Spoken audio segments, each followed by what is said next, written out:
Ben là. Salut tout le monde, bienvenue à ce 9e épisode de Ben Lala. Ben là. Et cette semaine encore, j'ai un invité. En fait, c'est un invité que vous avez déjà entendu. Ben là. Ben là. Oui, je dis un invité que vous avez déjà entendu parce que Sylvain Carbonneau est venu à quelques reprises dans le podcast. C'est avec lui aussi que j'ai animé les hors-séries qui sont disponibles sur benlala.ca. Donc, Sylvain et moi, on est des amis dans la vie et comme il est courtier hypothécaire, j'ai demandé, viens donc nous parler du taux directeur. De toute façon, il a enregistré plusieurs chroniques en même temps que je vais vous présenter dans les prochaines semaines, dans les prochains épisodes. Alors, Sylvain a démystifié un peu inflation, taux d'intérêt, taux directeur, comment ça fonctionne, dossier de crédit, achat de maison. Et honnêtement, il y a beaucoup de choses techniques avec, je dirais, la lunette d'un courtier hypothécaire qui a aussi une opinion sur ce qui se passe. C'est sûr, Sylvain, c'est pas un économiste. Moi non plus, j'en suis pas un. Par contre, on est capable d'avoir une opinion sur le sujet et je dirais de vous faire réfléchir peut-être sur ce qui se passe actuellement. Alors, voici notre invité de la semaine. Attention. Voici notre invité de la semaine. Donc, au début de la saison 5, je vous mentionnais qu'on allait avoir différents collaborateurs et j'avais parlé notamment de Sylvain Carbonneau qui allait venir nous parler quelquefois, notamment de son sujet d'expertise, tout l'aspect hypothèque. Mais aujourd'hui, on va parler d'un sujet qui fait l'actualité depuis le mois d'août, en fait depuis le mois de juillet. Avec l'augmentation des taux d'intérêt, aussi l'inflation. Donc, Sylvain, premièrement, merci de faire ton apparition dans le podcast. Ça me fait plaisir, mon cher. Vraiment plaisir. Ça faisait longtemps, il me semble. Oui, ça faisait longtemps. Oui. Donc, c'est sûr que là, la neige arrive. On s'en cabane, hein, comme on dit chez nous. Exactement. Donc là, on dirait que c'est plus approprié. On cherche des activités intérieures. Et tu es le premier à t'asseoir sur ma nouvelle chaise dans mon bureau. Très confortable, d'ailleurs. T'es confortable? Je me sens comme dans un grand studio télé, présent pour un talk show, prêt à répondre aux questions. Parfait. Alors, justement, j'en ai plusieurs des questions. Premièrement, Sylvain, lorsqu'on parle de taux d'intérêt, du taux directeur de la Banque du Canada, oui. Qu'est-ce que c'est et qu'est-ce que ça représente? Le taux directeur, c'est c'est l'indicatif du taux du jour. Le taux de la Banque du Canada est le taux du jour. C'est le taux quotidien offert aux emprunteurs, c'est-à-dire les banques qui empruntent de l'argent sur le marché monétaire et vont acheter des obligations, je te donne un exemple, obligations du Canada, pour par la suite les revendre en produits de crédit. Prêt auto, prêt hypothécaire, bref, tout ce qui est financement, et offrent ça à leur clientèle. Donc, c'est le prix que doit payer l'institution, le taux directeur. Donc, si on augmente le taux directeur, c'est qu'on doit payer plus cher pour l'argent que l'on emprunte pour, par la suite, le prêter à d'autres gens. Et ça a une incidence directe sur les taux variables. Pas sur les taux fixes. Donc, parce là, que les taux fixes, c'est autre quand on parle chose. de taux variable, on parle de taux hypothécaire principalement. Taux hypothécaire, marge de crédit, carte de crédit, ça, c'est du produit variable. Les prêts auto, certains ont des taux variables. Sinon, si on va dans le fixe, on parle plus d'obligations. Les obligations d'épargne, tu as déjà entendu parler de ça, oui, mais oui. Le marché obligataire, c'est là où les banques vont chercher leur argent pour offrir des produits de financement dans le fixe. Et c'est pour ça que quand il y a une annonce du taux directeur, ça vise strictement le taux variable sur le coût. Et par la suite, ça joue sur le marché monétaire, la politique monétaire. Donc, ça va jouer sur les taux obligataires. Et le taux fixe, lui aussi, peut augmenter un petit peu plus tard, ou même des fois avant. C'est arrivé que le taux fixe augmente avant le variable. Bref, c'est assez complexe, assez compliqué. Moi, des fois, j'ai l'impression de me lever le matin et tiens, la banque a décidé à s'élever d'un mauvais poil, elle a décidé d'augmenter ses taux fixes. Un peu comme pour le prix de l'essence. Puis là, tu te demandes pourquoi. Puis là, à un moment donné, tu vois que les autres suivent le pas, font la même chose. C'est ça, c'est le marché obligataire. On ne sait jamais comment il va réagir. La Banque du Canada, on peut s'imaginer comment elle va réagir, mais on ne sait jamais comment elle va réagir. On peut être surpris quelquefois. Et là, c'est sûr que depuis un an, je te dirais, on peut-tu dire la fin de la pandémie, la fin du confinement? Je pense qu'on peut dire fin de la pandémie quand même. Fin du confinement, on voit que la Banque du Canada réagit vivement. Mais est-ce que la Banque du Canada se fie systématiquement sur ce que les Américains vont faire? Non, pas nécessairement, pas nécessairement. Les Américains ont été encore plus violents que la Banque du Canada en termes de hausse de taux directeurs. La Fed, comme on l'appelle, est allée à grands coups de 1 là, pratiquement à chaque fois. Mais la Banque du Canada est plus conservatrice. Notre économie n'est pas la même non plus que celle des États-Unis. Notre endettement n'est pas le même que celui du marché américain. Et juste pour te donner un exemple de notre économie qui n'est pas la même, les banques ne travaillent pas de la même façon, ne sont pas gérées et légiférées de la même façon. Aux États-Unis, en 2008, le papier commercial, ça a été atroce. Ça a fait terriblement mal à l'économie nord-américaine et même mondiale parce qu'il y a des banques qui ont fait faillite. On ne voit pas ça au Canada parce que les consommateurs sont en quelque sorte protégés par tout plein d'instances, dont la Banque du Canada, qui vient protéger les investisseurs, protéger les emprunteurs, protéger ne serait-ce que le petit épargnant qui va déposer son salaire à toutes les semaines. Donc là, on parle de taux d'intérêt Oui. de la Banque du Canada qui donne le taux directeur que les autres banques Oui. se fient. Mais l'incidence sur monsieur, madame, tout le monde, tu sais, comme là, il y a plusieurs étudiants qui nous écoutent, qui sont soit au collège ou à l'université. C'est quoi l'incidence sur eux autres? L'incidence, il est direct. Il est vraiment direct. Quand on parle d'économie, quand on parle de finances, je vous donne un exemple. Vous avez un montant X, je ne sais pas moi, de placer dans un régime d'épargne-études et vous en tirez à chaque mois. Il y en a qui se font ça, se font verser en quelque sorte des dividendes ou un montant d'argent mensuel. Mais ça a un impact, ça. Parce que le taux d'intérêt, l'économie ralentit. L'économie ralentit, ben, des entreprises vont en quelque sorte ralentir elles aussi, donc avoir une moins bonne rentabilité, donc le prix des actions va baisser. Si vous aviez des actions dans votre portefeuille de régime d'épargne-études, ben, ça se peut que le montant disponible diminue lui aussi, donc l'allocation versée va diminuer elle aussi. Donc c'est tout ça qui est en quelque sorte touché au niveau de l'économie. C'est la même chose pour quelqu'un qui travaille, qui a des REER, qui a un CELI. Les rendements ne seront pas les mêmes, tout ça, parce que le taux directeur vient d'augmenter, l'économie vient de ralentir, on n'a pas fait les investissements qu'on voulait, on n'a pas eu les rendements qu'on voulait. Bien, si on n'a pas les rendements qu'on veut, ben c'est pour tout le monde, là. C'est pas juste pour l'entrepreneur, pour l'entreprise elle-même, c'est aussi pour tous ceux et celles qui possèdent des actions de cette entreprise-là. Donc là, il pourrait y avoir du retrait d'investisseurs, ce qui aurait un impact C'est aussi déjà commencé. négatif. Juste pour te donner un exemple, dans le monde hypothécaire dans lequel je suis, on parle ici de gens qui s'achètent des maisons, de gens qui refinancent des maisons pour faire des rénovations. Je te donne un exemple, on veut refaire la cuisine. Juste moi, en tant que courtier, récemment, dans la même semaine, il y a eu 4 annulations de gens qui ont annulé carrément leur dossier de refinancement où on prévoyait des rénovations. Pas parce que le contracteur n'est pas disponible, là. Pas parce que nécessairement le prix des matériaux a augmenté pendant la pandémie. Non, parce que le taux d'intérêt a augmenté. Donc, ce que ça me coûte pour emprunter, pour faire mes rénovations, coûte beaucoup plus cher. Donc, ça, en quelque sorte, élimine l'intérêt ou fait diminuer l'intérêt du client par rapport à son projet de rénovation. Puis là, je dis, je suis capable d'endurer encore 1 an ou 2 ma maison. Et c'est d'ailleurs la question que je pose à tous mes acheteurs de nouvelles maisons. Dans quelle situation êtes-vous? Puis êtes-vous capable d'attendre?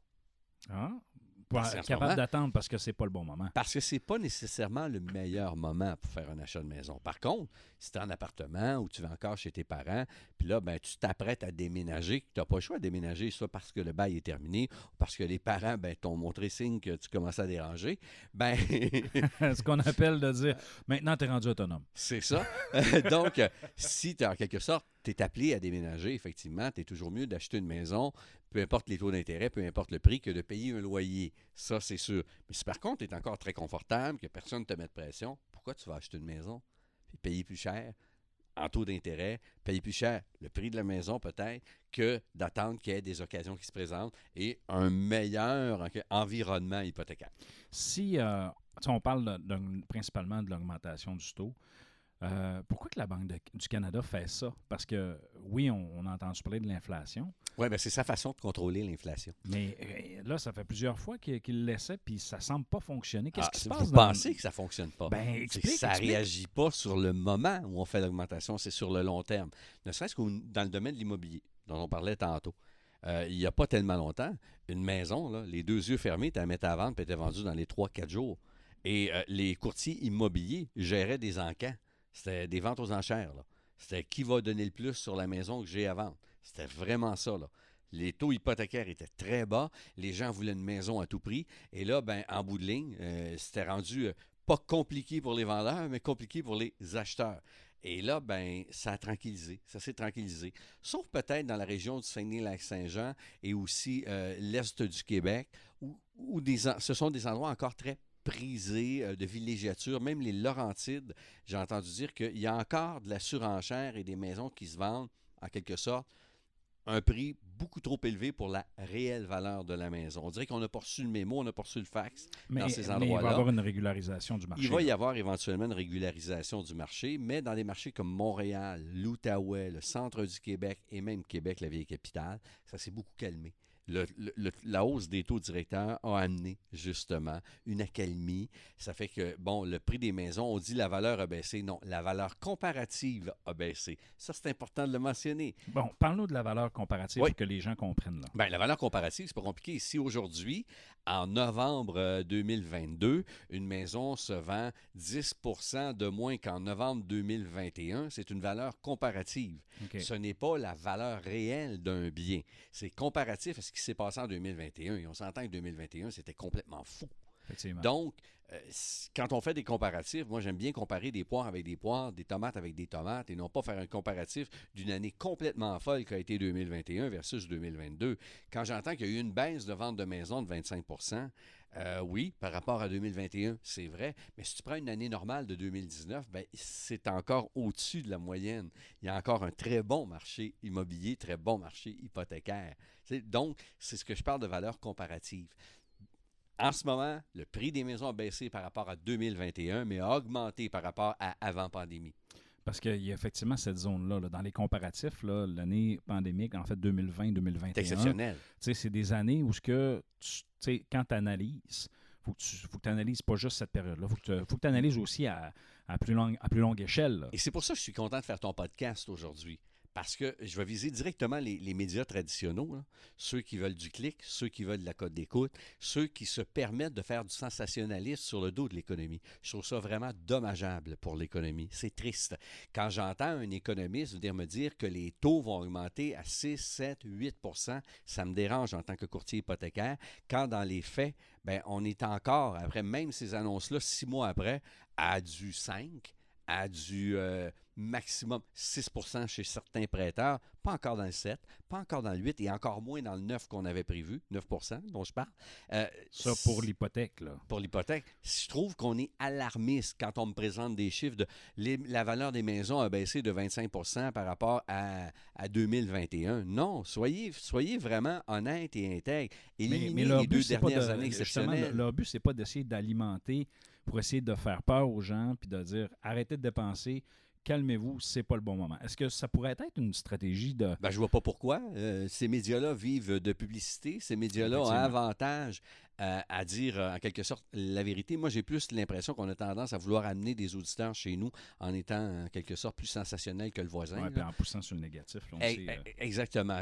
Les gens heureux n'ont pas d'histoire. C'est souvent ce qu'on a dit. Ben, si tout va bien, ben, on n'a pas d'histoire. Tandis que si tout va mal, alors on a une belle nouvelle. Mais ça va pas si mal que ça.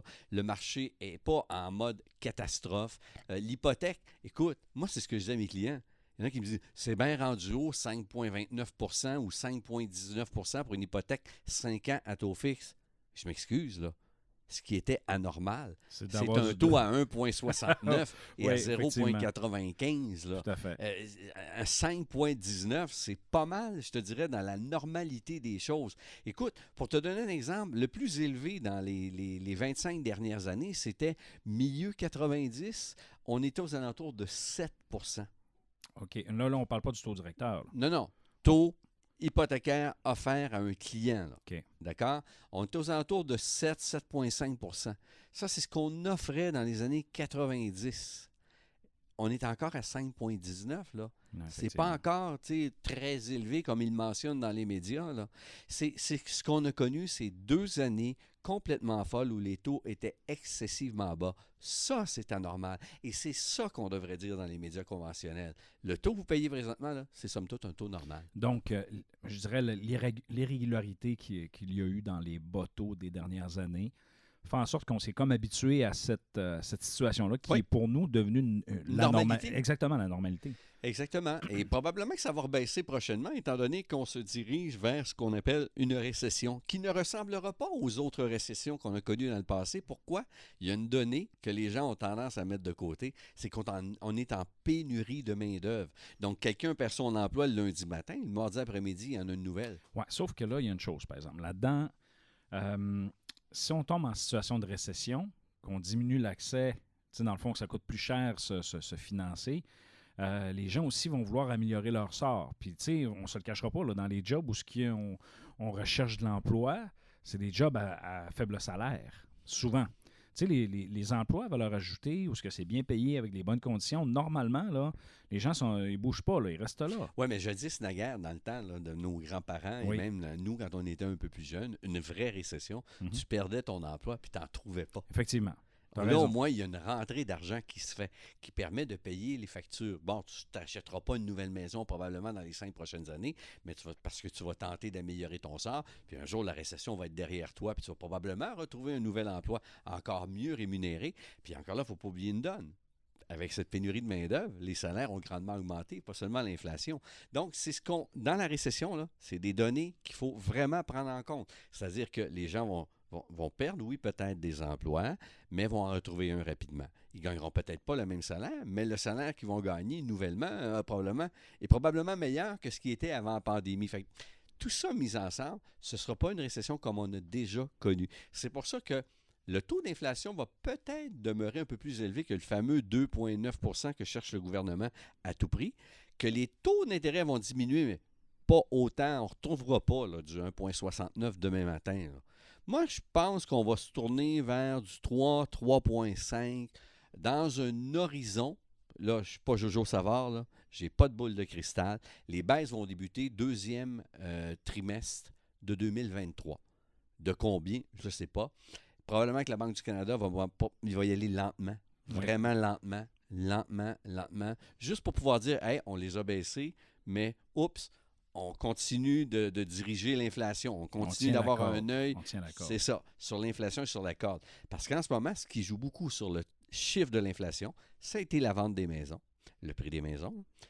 Ça a été le nombre de ventes des maisons. Ça a été le prix du pétrole qui, du jour au lendemain, mon Dieu, a monté à 2 points quelques alors qu'il était descendu pendant la pandémie en bas du dollar, a monté à presque 2,09 $ le litre dans l'ordinaire dans les grandes régions urbaines.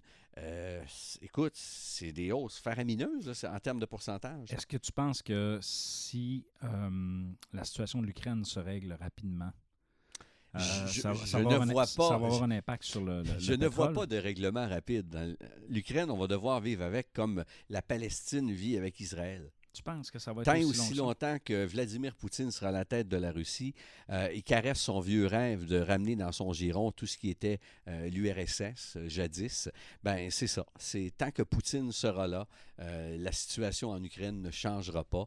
Et on en a eu la preuve que, dans le fond, ce qu'on vit là, c'est en quelque sorte une hausse de conflits, de tensions, de conflits similaires à 2014, 8 ans plus tard. Donc, si tu regardes 2014, c'était un sommet quand il a pris possession de la Crimée. Mais là, on revit la même chose avec d'autres régions de l'Ukraine, mais il ne lâchera jamais l'Ukraine. Comme il va peut-être s'attaquer à d'autres endroits, entourant la Russie, entourant Moscou. Non, je ne m'attends pas à un changement radical en termes de l'Ukraine. OK, donc on pourra reparler du pétrole. Sylvain, merci pour le sujet. Ça fait plaisir. Fort intéressant. J'espère que les gens ont été attentifs. S'ils veulent te contacter, parce écoutez, que toi, tu es courtier hypothécaire. Exactement, via Facebook. Facebook, Sylvain Carbonneau, courtier hypothécaire, c'est ça? Exactement, Sylvain Carbonneau, courtier hypothécaire, ou via mon téléphone 418-487-2471. Si vous vous apprêtez à faire un achat, que vous êtes étudiant, vous vous dites « Ouais, mais j'ai peut-être pas les moyens. » Il y a des incitatifs pour l'accès à la propriété. Ça va être notre prochain sujet. Il y a aussi la possibilité de vous mettre ensemble, deux, trois personnes, acheter un bien locatif, loger d'autres étudiants. Ça peut devenir très rentable. OK. Ça va être le sujet de ta prochaine chronique, mon cher ami. Merci d'avoir pris le temps. Ça fait plaisir. Et je vous invite à contacter Sylvain. Alors, merci beaucoup. Merci Sylvain. Alors, c'est ce qui complète notre 9e épisode de Ben Lala. Merci d'avoir été là. Merci de nous encourager. Si vous appréciez, n'hésitez pas à cliquer j'aime sur nos réseaux sociaux et sur les plateformes sur lesquelles vous écoutez le podcast. Il ne me reste qu'à vous dire ciao, ciao!